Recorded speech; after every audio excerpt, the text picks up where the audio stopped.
समाधी मंदिरामध्ये जायचं आणि पेटलेल्या वाती आणि त्या विझल्या आणि विझल्यानंतर त्या वातीचं काय करायचं, वरती ती जळलेली वात पकडायची आणि त्याचं तेल असं ओढायचं आणि ते आपल्या हातावर घ्यायचं आणि ते तेल आम्ही अंगाला लावायचं. या कठीण परिस्थितीमध्ये दिवस काढले. म्हणून बाबा रे आज आम्ही या व्यासपीठावर उभा आहोत. कशामुळे उभा आहोत? त्या व्यासपीठावर आदर्श घेतला वारकरी संप्रदायाचा आणि वारकरी संप्रदायामधून. आणि तुम्ही सुद्धा या ठिकाणून गेल्यानंतर कोणी ज्ञानोबा बनेल, कोणी तुकोबा बनेल. म्हणून हा आदर्श तुमच्या जीवनात निर्माण व्हावा त्याकरता रे बाबा रे हे काय आहे, बाल संस्कार शिबिर आहे. पण मला एक विचार पडला होता. मला वाटलं कीर्तनाला गेल्यानंतर खूप मोठी सारी मंडळी असेल. मग या ठिकाणी आलो, हरिपाठ चालू.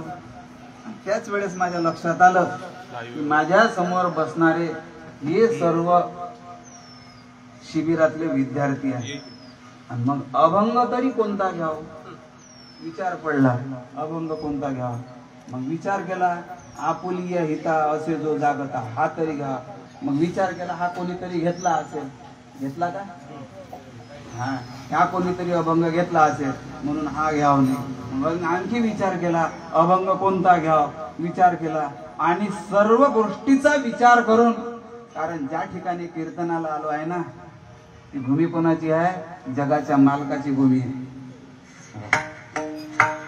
आणि एका बाजूने जगाचा मालक उभा आहे आणि एका बाजूनं चंद्रभागा आहे आणि एका बाजूनं ज्यांच्यामुळे जगाचा मालक या ठिकाणी आलेला आहे ते कोलबा स्वामी आहे. आणि समोर बसलेली तुम्ही चिलेपाली मंडळी आहे, सर्व शिबिरार्थी आहे. आणि ह्या सर्व गोष्टीचा विचार करून अभंग निवडला. जगद्गुरु जगदवंदनीय श्रीमंत संत श्रेष्ठ तुकोबारायांचा 3 चरणाचा आणि 3 तासात सोडवल्या जाणार. बरोबर आहे? 3 तास घ्यायचे ना 3 चरणासाठी? 3 तास घ्यायचे ना बाबा? 3 तास नाही घ्या. वेळेवर 9 वाजेपर्यंत आहे ना, बरोबर 9 वाजेपर्यंत कीर्तन. अभंगाचा सार जेवढा सोडवणं होईल तेवढा सोडवतो आणि बरोबर 9 वाजता कीर्तन संपवतो. बघा जगाचा मालक कोणाच्या माध्यमातून या ठिकाणी आलेला आहे. तुम्ही पंढरपूरला गेले होते का? कोण गेलं होतं? गेले होते ना? कशाने गेले होते पंढरपूरला? मी तुमच्याच भाषेमध्ये बोलतो. कशाने गेले होते पंढरपूरला? कोणी बसने गेलं, कोणी पायीवारीमध्ये गेलं. जे पायीवारीने गेले त्यांना किती दिवस लागले? जवळ असं समजा की 40 दिवस 45 दिवस लागले ना. जे बसने गेले त्यांना 24 तास लागले ना. मग आता माझा एक प्रश्न आहे. एक मुंगी पाहिली का? मुंगी केवढीशी असते मुंगी? एवढीशी असते ना मुंगी. एक मुंगी तिला पंढरपूरला जायचं आहे आणि ती निघाली पंढरपूरला पायी जाण्याकरता. मला सांगा ती किती दिवसात जाऊन पोहोचेल? सांगा, कोण सांगते?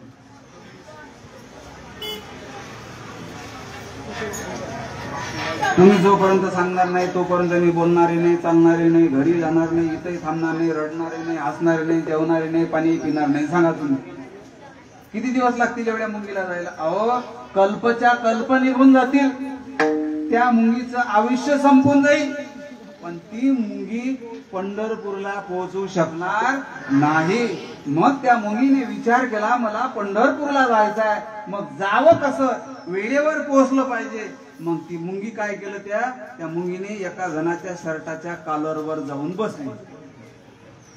एका वारकऱ्याच्या कॉलरवर जाऊन बसली आणि तो वारकरी बसमध्ये बसला आणि 24 तासात पंढरपूरला जाऊन पोहोचला. आता सांगा ती मुंगी किती वेळात जाऊन पोहोचली पंढरपूरला?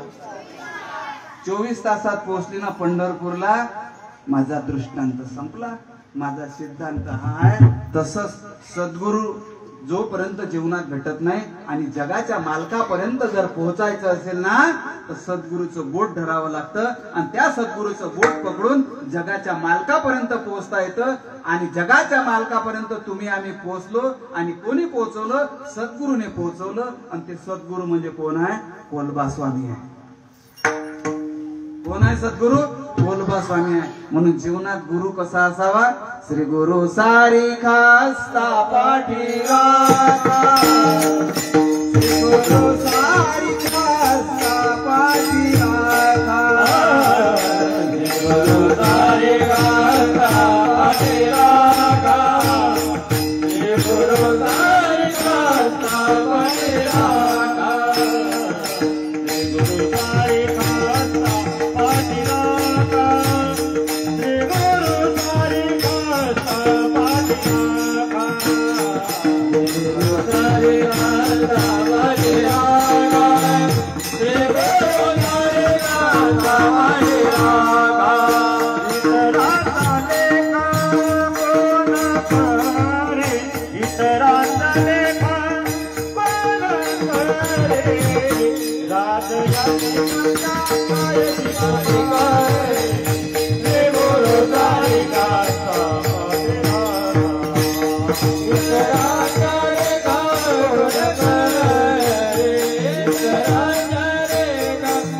श्री गुरु कोण आहे? कोलबा स्वामी आहे.